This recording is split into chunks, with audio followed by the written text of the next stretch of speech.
Hey guys, tonight we are slipping into the serene world of a Ming Dynasty calligrapher, where you're kneeling in a quiet courtyard, the dawn's first light brushing your silk robe as you grind an ink stick against a stone, its earthy scent filling the air. The Suzhou morning hums softly, distant cartwheels, and neighbor's flute, and you're crafting art with every careful stroke, your life a rhythm of ink and patience. This isn't flashy. It's a slow dance of precision, but one wrong move and your scroll's ruined. Spoiler, you probably won't survive this without craving a nap, because calligraphy's calm is contagious. So, before you get comfortable, take a moment to like the video and subscribe, but only if you genuinely enjoy what I do here. Drop a comment with your city and local time. I love knowing where you're drifting off from. Now, dim the lights, maybe turn on a fan for that soft background hum, and let's ease into tonight's journey together. You're still in the courtyard, the ink stone cool under your fingers, a small clay dish of water at your side as you grind the stick, its black dust swirling into a glossy paste. The Ming Dynasty, spanning the 14th to 17th centuries, revered calligraphy as a high art, a skill that defined scholars and shaped culture, from imperial decrees to poetry scrolls. You work slowly, the grinding a meditative act, each circle calming your breath. This ritual's not just prep, it's sacred, setting the tone for the day's work. You smirk, imagining explaining this to a modern artist. Yeah, I make my own ink, no store-bought pens here. They'd probably faint at the effort. Here's a quirky tidbit. Some Ming calligraphers believe the dawn's first light blessed their ink, giving their strokes extra harmony. You chuckle, picturing the sun winking approval, like a cosmic art critic. Did it really matter, or was it just a poetic superstition? Historians still argue whether this was spiritual belief or a way to focus the mind. You sniff the ink, its sharp, earthy tang grounding you, and feel the courtyard's peace, the air laced with dew and jasmine. A sparrow flits across the tiled roof, and you're starting to see why this quiet life drew you in, every moment's deliberate, like a brushstroke. You finish grinding, the ink smooth and ready, and glance at a bamboo brush waiting on a wooden stand, its bristles soft but untested. The day's work looms, but there's no rush. This is the calligrapher's way, slow and steady. You think of modern life, all emails and deadlines, and laugh. These folks would have tossed your laptop in the canal. The courtyard's still, save for a distant dog's bark and the rustle of bamboo leaves. You're curious about the tools. What's next in this art? You reach for the brush, its handle worn smooth, and your focus sharpens. For now, you let the courtyard's calm and the ink's faint hum lull you deeper into this ancient, brushstroke world. You're still in the Suzhou courtyard, the freshly ground ink's earthy scent lingering as you set the stone aside, your silk robe brushing the tiled floor. You reach for a bamboo brush on the wooden stand, its handle smooth from years of use, and begin shaping its bristles with care, trimming stray hairs with a small bronze knife. The morning sun filters through a peach tree, casting dappled light on your hands, and you work slowly, each snip a step toward perfecting the tool that'll carry your art. The brush feels alive, like an extension of your will, and you're lost in its quiet craft, the world shrinking to this moment. You smirk, thinking, if I ruin this brush, I'm stuck finger painting for the emperor. Historians confirm that in the Ming Dynasty, calligraphers often crafted or maintained their own brushes, using bamboo and animal hair to create tools tailored to their style, a practice that elevated their art's precision. You test the bristles, dipping them in water to check their spring, and marvel at their softness. Wolf hair, maybe goat, bound tight to the bamboo. These brushes weren't mass-produced. They were personal, each one a partner in the dance of ink and silk. You imagine pitching this to a modern stationery geek. Hand make your pens, it's zen. They'd probably order a dozen online instead, but here, it's you and the blade, shaping ART's foundation. Here's a quirky tidbit. Some calligraphers whispered to their brushes, believing it woke their spirit for better strokes. You chuckle, picturing yourself murmuring, "Come on, buddy, don't smudge," like it's a pet. Was it just a quirky habit, or did it sharpen focus? Historians still argue whether this was a meditative ritual or a playful superstition. You give the brush a final trim, its tip now perfect, and feel a calm pride, the courtyard's stillness wrapping you tight. The air's warm, scented with jasmine, ink, and a faint whiff of cut bamboo, and you adjust your robe, its silk cool against your skin. You set the knife down, the brush ready, and glance at your ink stone, remembering that dawn grinding ritual. The courtyard's a cocoon, but your studio waits nearby, a small room where the real work happens. You think back to the ink's creation, how it set the day's tone, and see this brush as its partner, another step in the calligrapher's quiet life. You joke to yourself, if you could sell this brush, you'd call it Strokemaster 500 and market it for zen vibes. A rooster crows in the distance, breaking the hush, and you're starting to wonder what it's like to work in your studio. How does the space shape your art? You gather your tools, the brush light in your hand, and your curiosity stirs. For now, you let the courtyard's calm and the bamboo's faint creak lull you deeper into this ancient, brushstroke world. You're still in the Suzhou courtyard, the newly shaped bamboo brush in hand, its bristles soft as you carry it and the inkstone toward your studio, a small room tucked behind a sliding paper screen. You step inside, the air cool and still, and settle at a low wooden desk, its surface worn smooth by years of work. The studio's a haven, shelves of silk scrolls, a clay lamp flickering, and a single window framing a bamboo grove. You arrange your tools, the ink's earthy scent mingling with cedar, and feel the space's calm wrap you like a robe, every corner built for focus. You smirk, thinking, if this studio's my office, I'm never Zoom calling from a coffee shop again. Historians note that Ming Dynasty calligraphers often worked in dedicated studios, simple but sacred spaces designed to foster concentration, reflecting the era's reverence for calligraphy as a scholarly and artistic pursuit.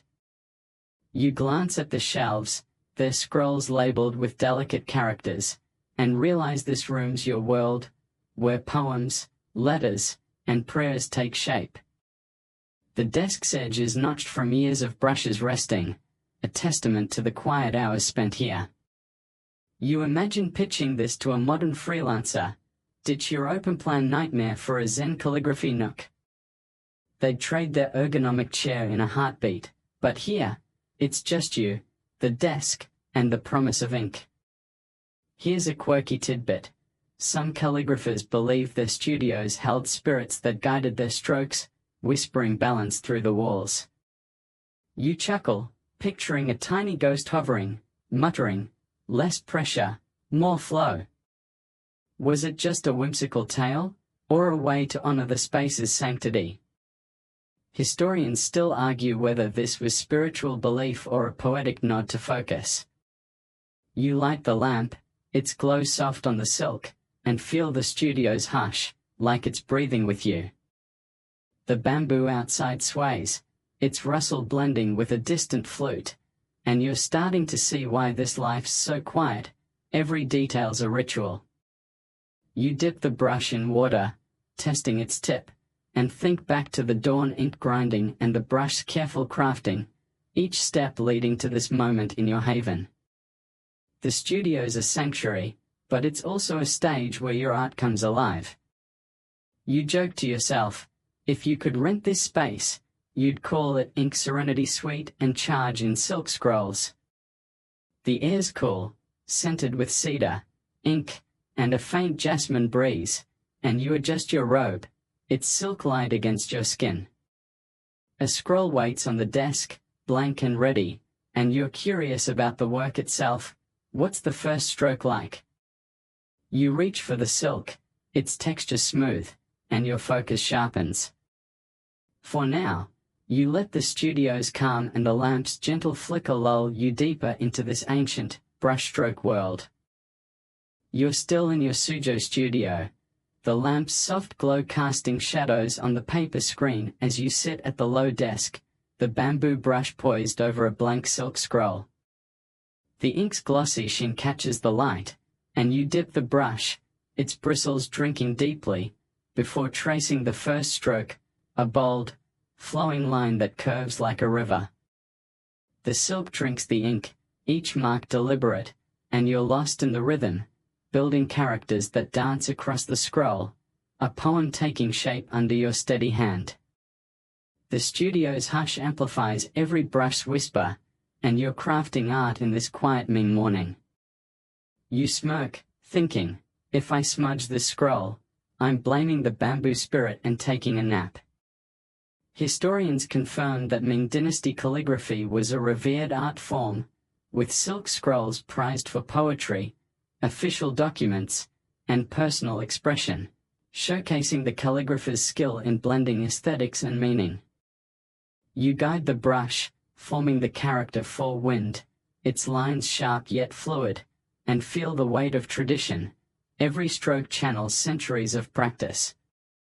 The scroll's texture, smooth but delicate, demands precision. One slip, and the silk's ruined. You imagine pitching this to a modern graphic designer. Hand-draw poetry on silk, no undo button.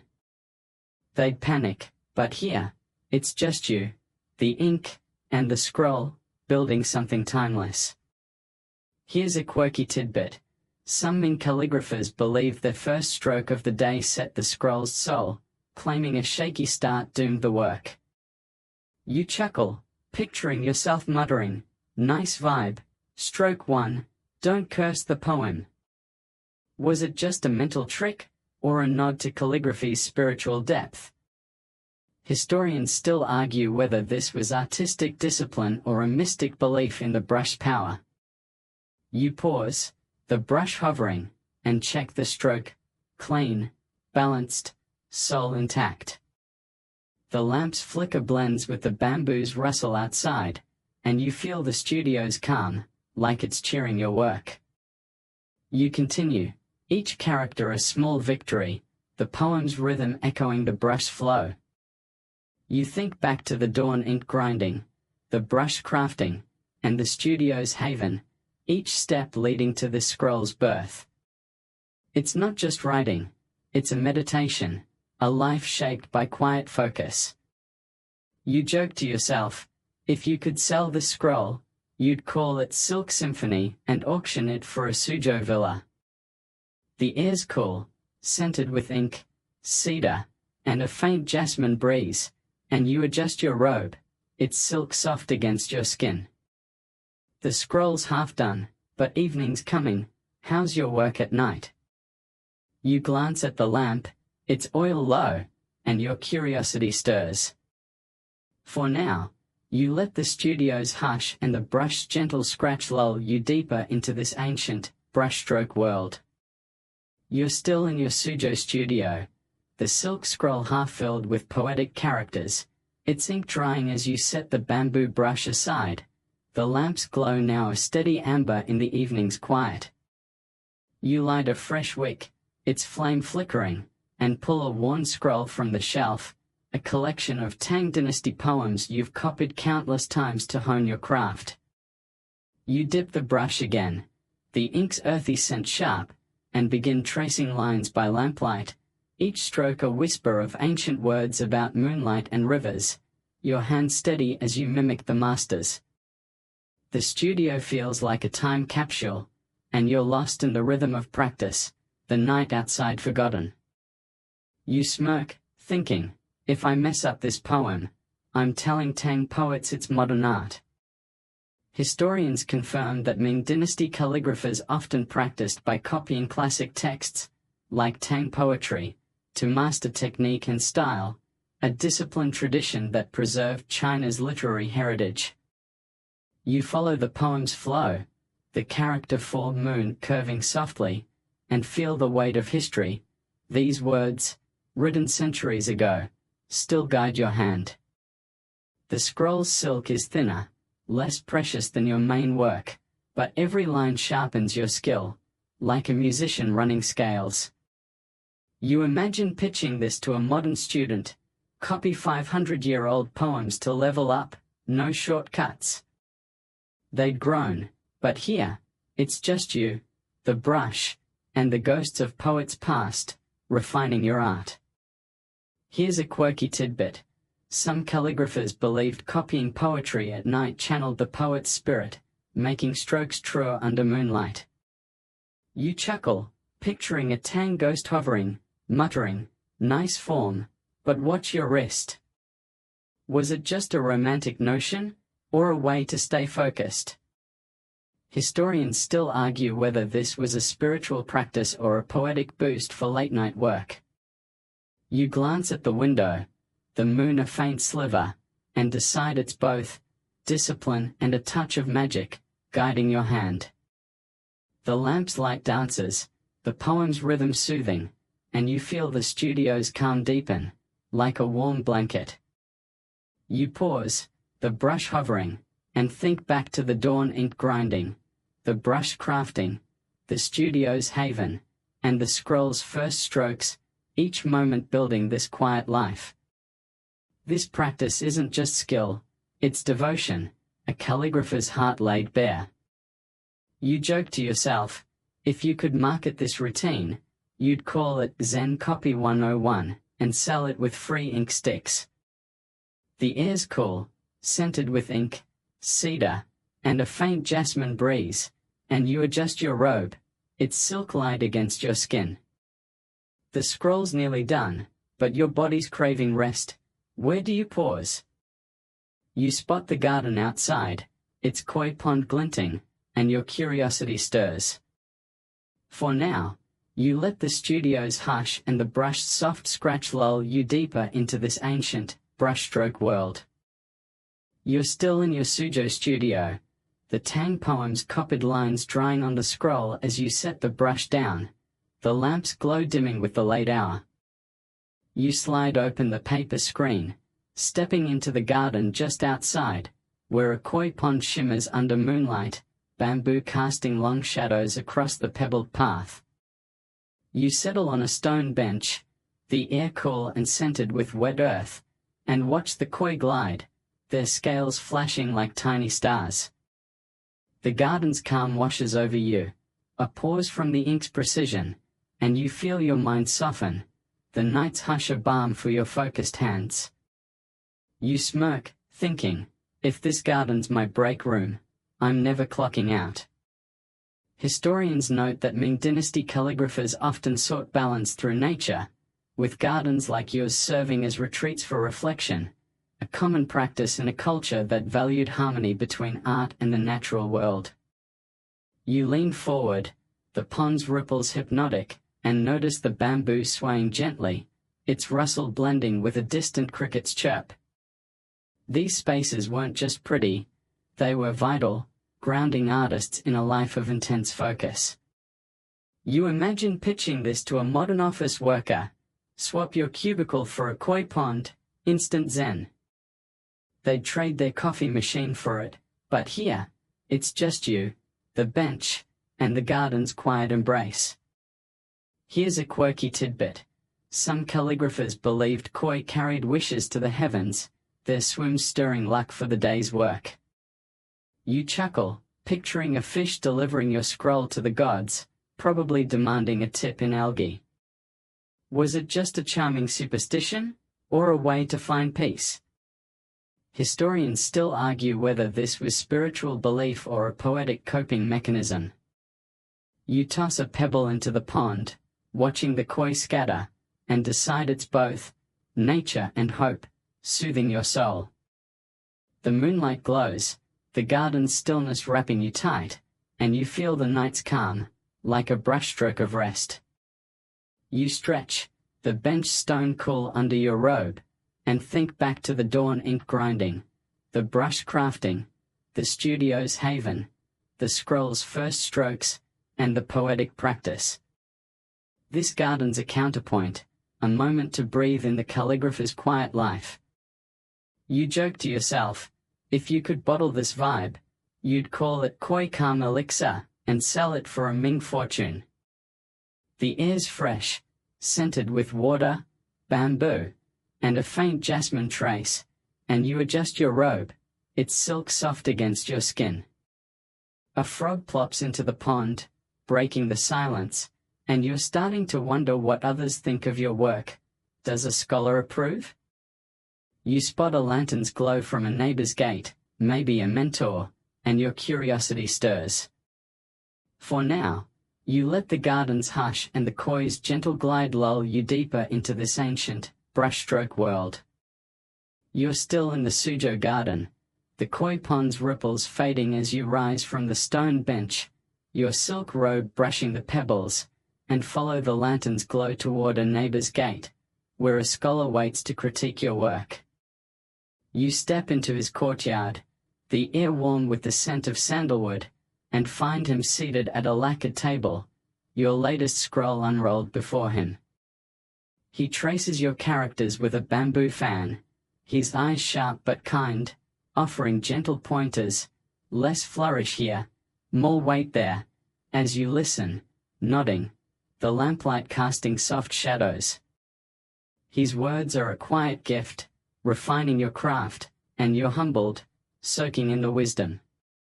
You smirk, thinking, if this critique tanks my scroll, I'm blaming the koi for bad vibes. Historians confirm that in the Ming Dynasty, calligraphy was a collaborative art, with scholars and mentors providing feedback to refine technique, a practice rooted in the era's emphasis on scholarly exchange and artistic growth. You watch the scholar point to a stroke, suggesting a smoother curve, and feel the weight of tradition. Your work's part of a lineage, judged by those who've mastered the brush. His fan taps the scroll, a poem you wrote in the studio, and you're grateful for his insight, even if it stings a bit. You imagine pitching this to a modern art teacher, get a scholar to roast your work, it's character building. They'd nod, but here, it's just you, the fan, and a lesson in ink. Here's a quirky tidbit. Some Ming scholars believed a good critique cleansed a scroll's qi, balancing its energy for better art. You chuckle, picturing the scholar fanning away bad vibes, like a spiritual editor. Was it just a metaphor, or did they see art as alive? Historians still argue whether this was a philosophical idea or a ritual for focus. You adjust your stance, the courtyard's tiles cool under your sandals, and decide it's both guidance and a touch of mysticism, shaping your strokes. The scholar's voice is soft, his advice precise, and you feel the studio's calm echo, grounding you in this moment of growth. You glance at the scroll, its characters sharper in your mind now, and think back to the dawn ink grinding, the brush crafting, the studio's haven, the scroll's first strokes, the poetic practice, and the garden's pause. This critique's another step, proof the calligrapher's quiet life thrives on connection, not just solitude. You joke to yourself, if you could bottle this feedback, you'd call it scholar's polish and sprinkle it on every draft. The air's rich with sandalwood, ink, and a faint jasmine breeze, and you adjust your robe, its silk light against your skin. The scholar rolls up the scroll, handing it back, and you're starting to wonder where your work goes next, maybe the market? You spot a distant cart's lantern, hinting at Suzhou's bustle, and your curiosity stirs. For now, you let the courtyard's hush and the fan's gentle tap lull you deeper into this ancient, brushstroke world. You're still in the scholar's courtyard, his gentle critique tucked in your mind like a folded scroll as you thank him, your silk robe rustling, and step out into Suzhou's morning streets, the scroll under your arm. The city hums, vendors shout, carts rattle, and you weave through the bustle to a market stall shaded by a tiled awning, where an ink seller displays glossy sticks and stones. You barter for a new ink stick, offering a small poem you penned on rice paper, your voice steady as you haggle, the market's energy a sharp contrast to your studio's calm. The deal's a quiet triumph, and you're caught in the rhythm of trade, ink stick in hand. You smirk, thinking, if I overpay for this ink, I'm blaming the scholar's fan for bad chi.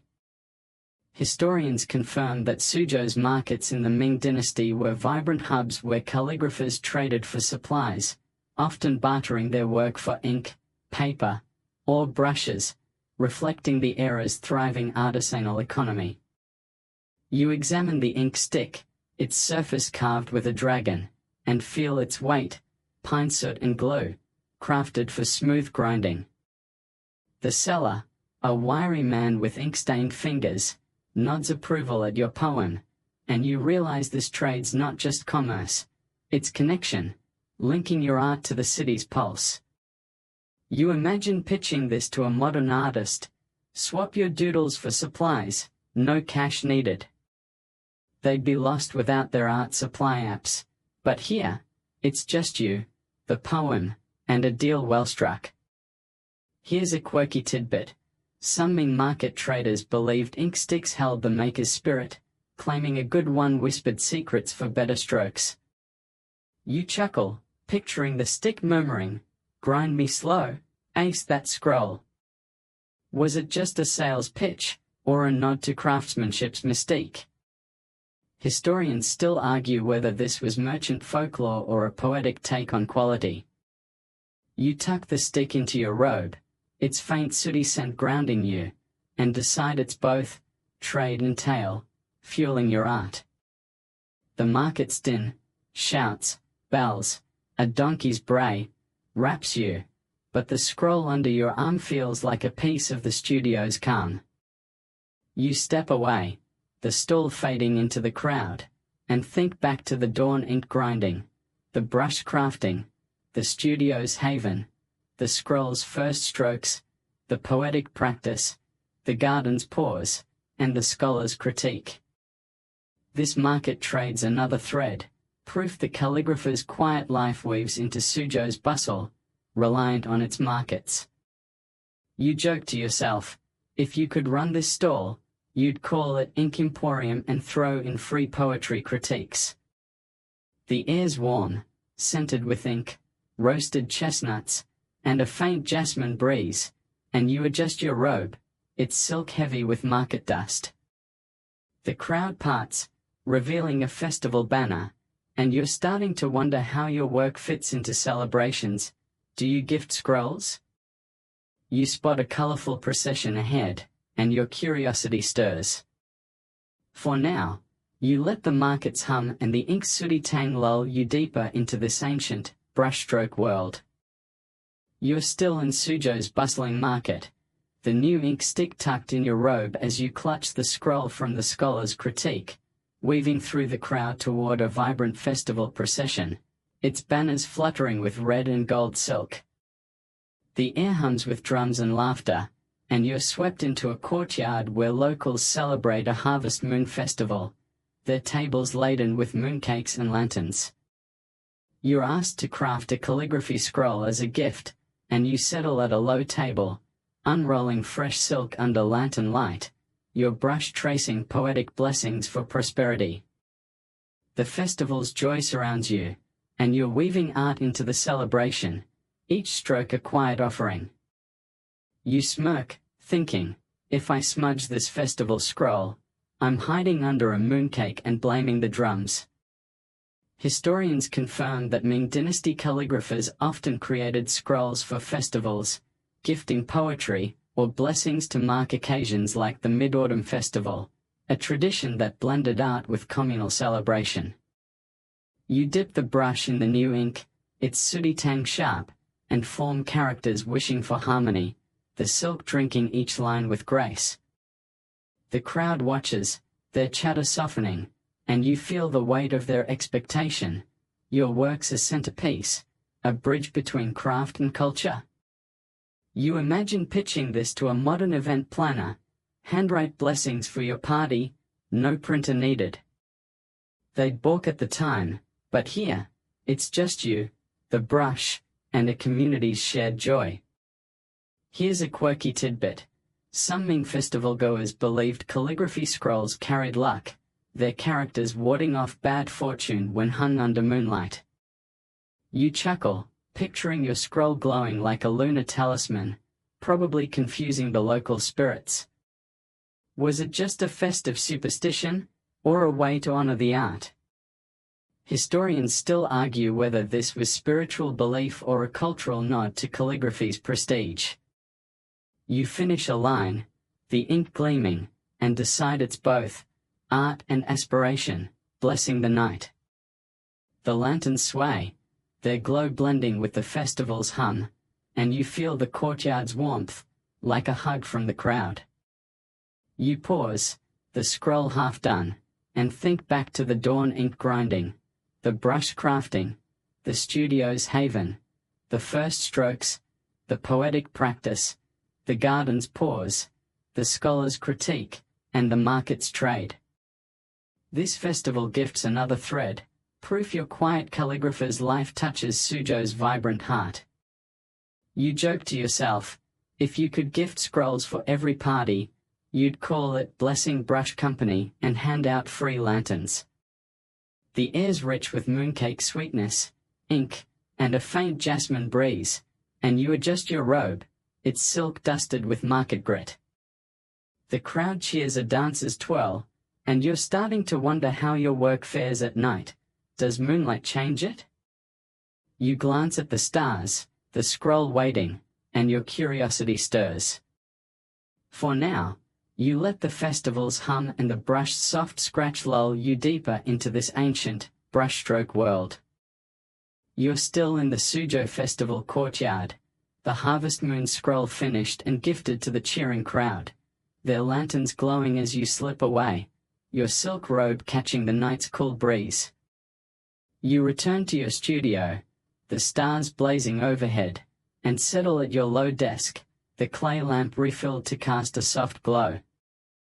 You unroll a fresh silk scroll, dipping your bamboo brush in the new ink stick's glossy pool, and begin writing under the starlight filtering through the window, each stroke meditative, a poem about the moon's quiet pull. The night's hush amplifies the brush's whisper, and you're lost in the calm, crafting art in this Ming midnight. You smirk, thinking, if I smudge this under the stars, I'm telling the moon it's her fault.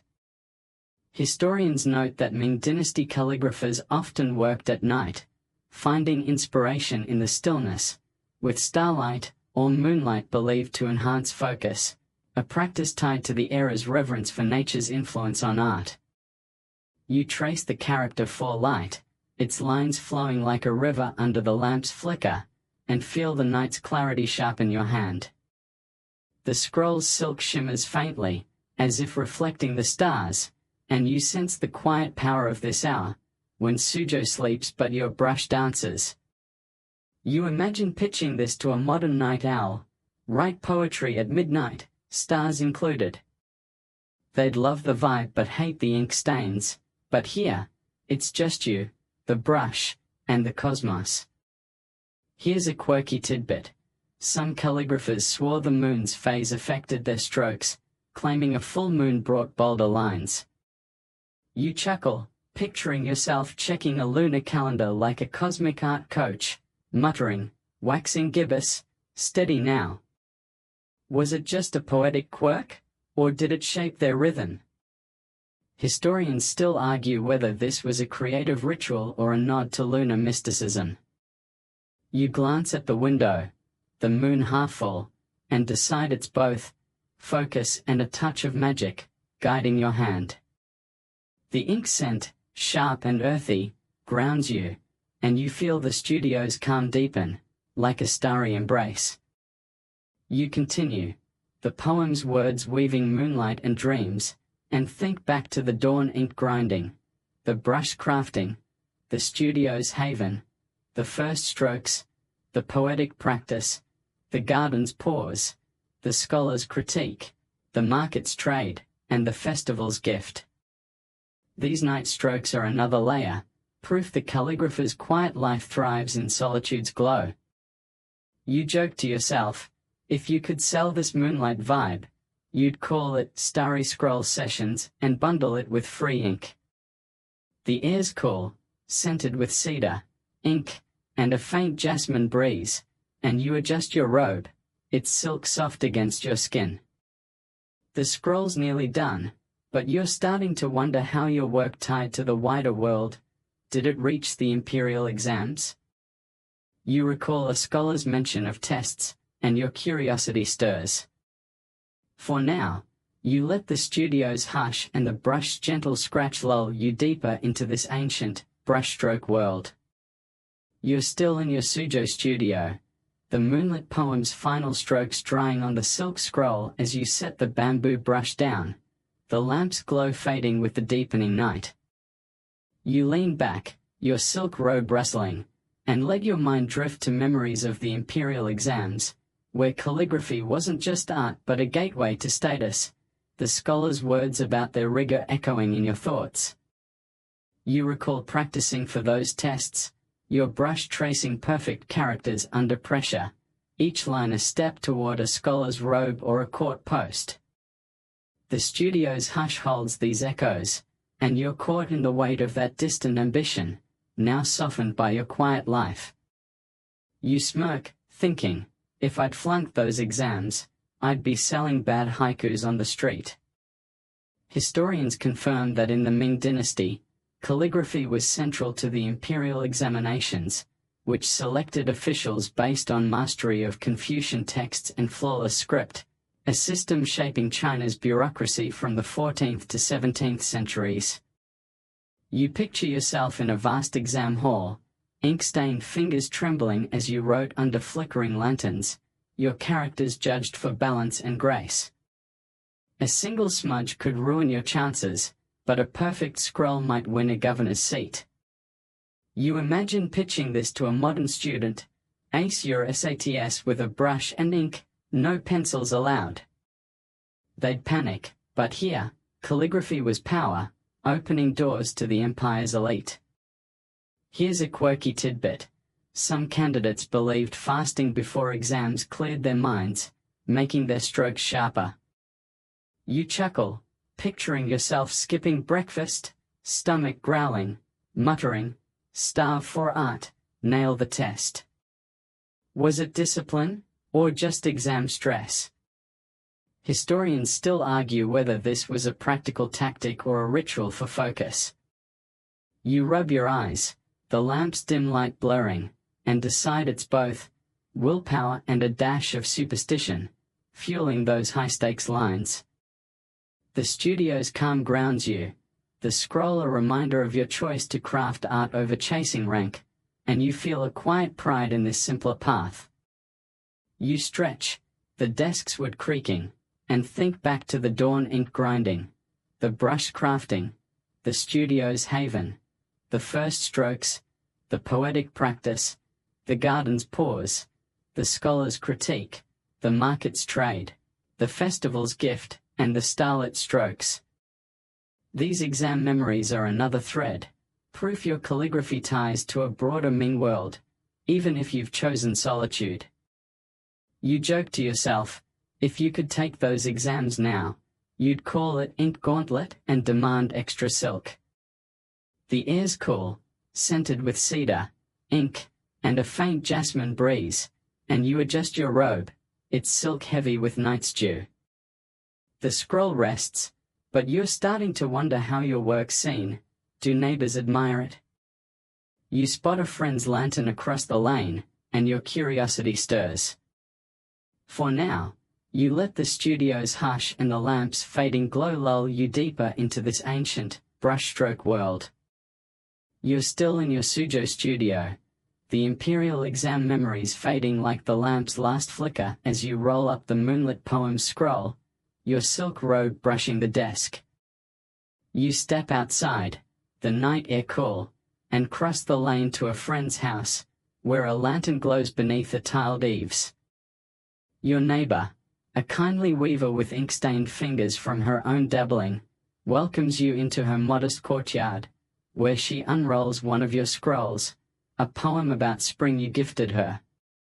She traces the characters with a calloused hand, her quiet admiration warming the air, and you sit on a wooden bench, sharing tea and soft words about your craft. You smirk, thinking, if she loves this scroll, I'm slipping her an extra poem to avoid dish duty. Historians note that in the Ming Dynasty, calligraphy was a communal art, often shared among neighbors and friends, fostering bonds through gifted scrolls that carried personal or poetic meaning.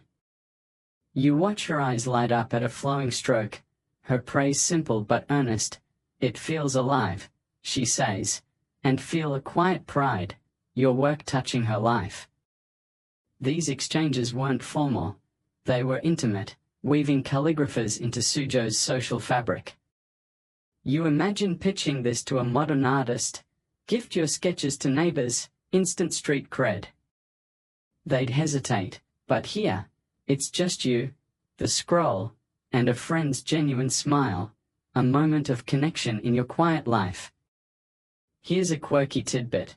Some Ming locals believed a calligrapher's scroll could bring harmony to a home, like a handwritten feng shui charm. You chuckle, picturing your poem rearranging her courtyard's vibes, probably confusing the local spirits.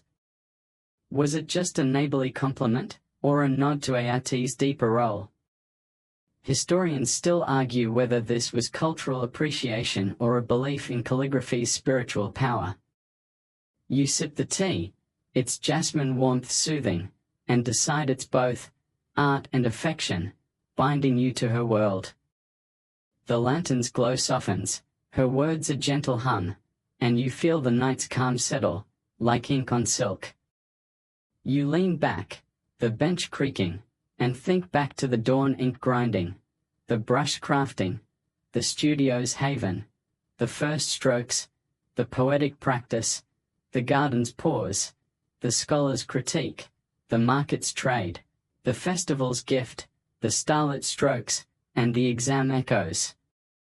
This neighbor's admiration's another thread, proof your quiet calligrapher's life ripples into Suzhou's community, not just your studio. You joke to yourself, if you could trade scrolls for this feeling, you'd call it poetry potluck and host weekly swaps. The air's crisp, scented with jasmine, tea, and a faint cedar tang, and you adjust your robe, its silk cool against your skin. She rolls up the scroll, and you're starting to wonder how your work serves beyond art, maybe temples? You spot a shrine's glow down the lane, and your curiosity stirs. For now, you let the courtyard's hush and the tea's gentle steam lull you deeper into this ancient, brushstroke world. You're still in your neighbor's courtyard, the weaver's warm praise lingering like the jasmine tea's steam as you bid her goodnight, your silk robe catching the lantern's glow. You follow the lane to a nearby temple, its tiled roof glinting under the moon, drawn by the shrine's soft light and the faint chant of monks. Inside, you're welcomed by a robed priest who asks you to inscribe prayers on a silk scroll for the temple's altar, a sacred task to honor ancestors. You settle at a low table, the air thick with incense, and dip your bamboo brush in ink, tracing characters of peace and reverence, each stroke a quiet offering to the divine. You smirk, thinking, if I smudge this prayer, I'm telling the ancestors it's avant-garde calligraphy. Historians confirm that in the Ming Dynasty, calligraphers often contributed to temples, crafting scrolls with prayers or sutras that adorned altars, blending art with spiritual devotion in a culture where calligraphy held sacred weight. You focus on the character for eternity, its lines bold yet serene, and feel the temple's hush amplify your care. The silks for worship, not just display. The priest watches, he's not approving, and you sense the scroll's purpose, linking your craft to the eternal.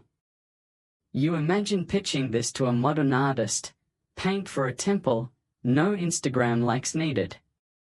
They'd balk at the pressure, but here, it's just you, the brush, and a sacred duty, grounding your quiet life. Here's a quirky tidbit. Some Ming monks believed a calligrapher's prayer scroll could carry blessings to the heavens, its ink a bridge to ancestors. You chuckle, picturing your scroll zooming upward like a divine email, probably marked urgent. Was it just a spiritual hope, or a way to honor the art? Historians still argue whether this was religious ritual or a poetic view of calligraphy's power. You finish a line, the ink gleaming under candlelight, and decide it's both faith and craft, woven into every stroke. The incense curls, the chants hum, and you feel the temple's calm, like a warm hand on your shoulder. You pause, the scroll half done, and think back to the dawn ink grinding, the brush crafting, the studio's haven, the first strokes, the poetic practice, the garden's pause, the scholar's critique, the market's trade, the festival's gift, the starlit strokes, the exam echoes, and the neighbor's admiration. This temple works another thread, proof your calligraphy serves Suzhou's soul, not just its beauty. You joke to yourself, if you could dedicate every scroll to temples, you'd call it sacred scribbles and pray for extra ink. The air's heavy with incense, cedar, and a faint jasmine breeze, and you adjust your robe, its silk soft against your skin. The priest lights another candle, and you're starting to wonder how your work lives on, maybe in family records? You recall a kin's request, and your curiosity stirs. For now, you let the temple's hush and the brush's gentle scratch lull you deeper into this ancient, brushstroke world. You're still in the Suzhou temple, the prayer scroll's sacred characters drying as you thank the priest, your silk robe brushing the stone floor, and step out into the moonlit lane, the incense's warmth lingering in your memory. You return home, guided by the soft glow of lanterns, and settle in your studio, where a family member, a cousin, perhaps, has left a request for a legacy scroll, a record of your kin's names and deeds.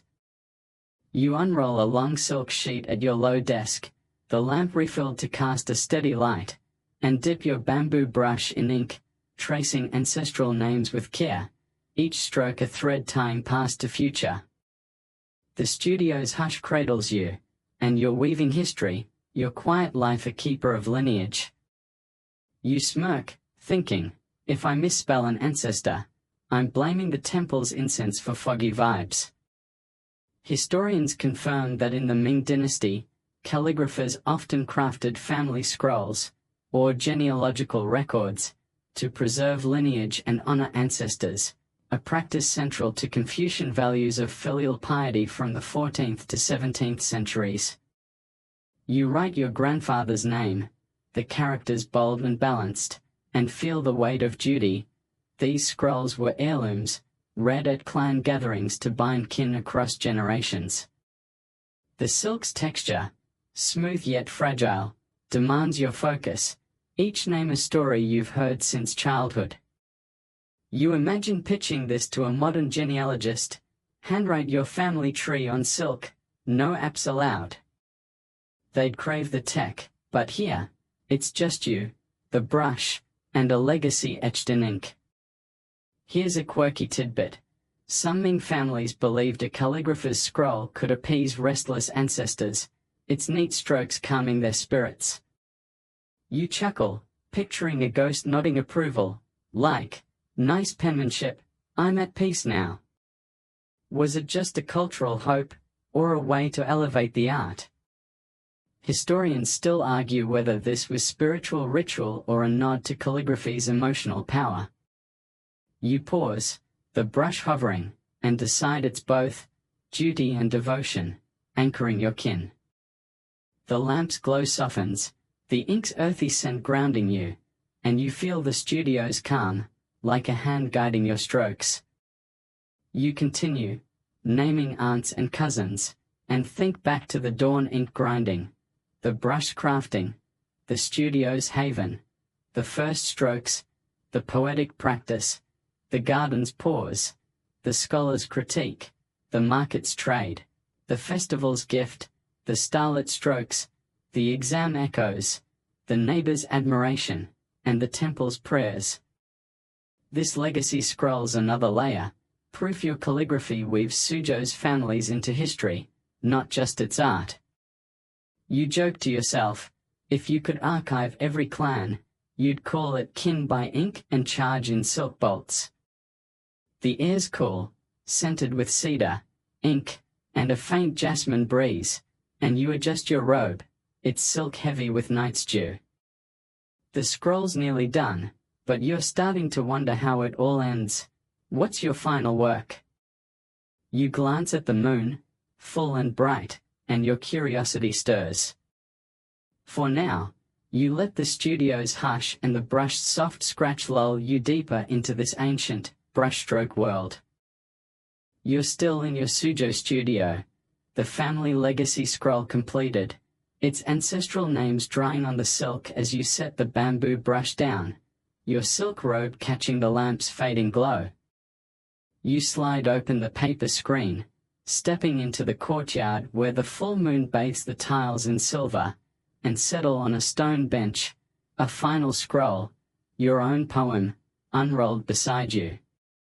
You dip the brush in the last of the ink, tracing lines about time's quiet flow, each stroke a reflection on your calligrapher's life, the ink's earthy scent mingling with moonlight. The night's hush wraps you, and you're finishing this work alone, your art a silent legacy under the stars. You smirk, thinking, if this scroll's my swan song, I'm telling the moon to frame it for posterity. Historians note that Ming Dynasty calligraphers often created personal works late in their careers, poems, or reflections that captured their lives, preserving their thoughts for future generations in a culture that valued art as legacy. You finish a character for stillness, its lines soft yet firm, and feel the weight of your journey, each scroll, each stroke, a piece of Suzhou's story. This poem's yours, not for temples or clans, but for you, a quiet capstone to a life of ink. You imagine pitching this to a modern memoirist, write your life story in calligraphy, no laptop needed. They'd crave spellcheck, but here, it's just you, the brush, and a moonlit farewell. Here's a quirky tidbit. Some Ming calligraphers believed moonlight blessed their final works, claiming it sealed their art with eternal calm. You chuckle, picturing the moon stamping your scroll like a celestial notary, probably with a starry wink. Was it just a poetic fancy, or a nod to the night's serenity? Historians still argue whether this was a spiritual belief or a romantic flourish for closure. You glance at the moon, its glow softening the scroll, and decide it's both art and eternity, bound in ink. The courtyard's still, the bamboos rustle a faint lullaby, and you feel the night's peace, like a final stroke completed. You set the brush down, the poem done, and think back to the dawn ink grinding, the brush crafting, the studio's haven, the first strokes, the poetic practice, the garden's pause, the scholar's critique, the market's trade, the festival's gift, the starlit strokes, the exam echoes, the neighbor's admiration, the temple's prayers, and the family's legacy. This moonlit scroll's the end, proof your quiet life wove beauty into Suzhou's heart, one character at a time. You joke to yourself, if you could leave this as your mark, you'd call it moonlit masterpiece and let the stars keep it. The air's crisp, scented with jasmine, ink, and a faint cedar tang, and you adjust your robe, its silk cool against your skin. The moon shines on, your work complete, and you're ready to drift, the courtyard's embrace eternal.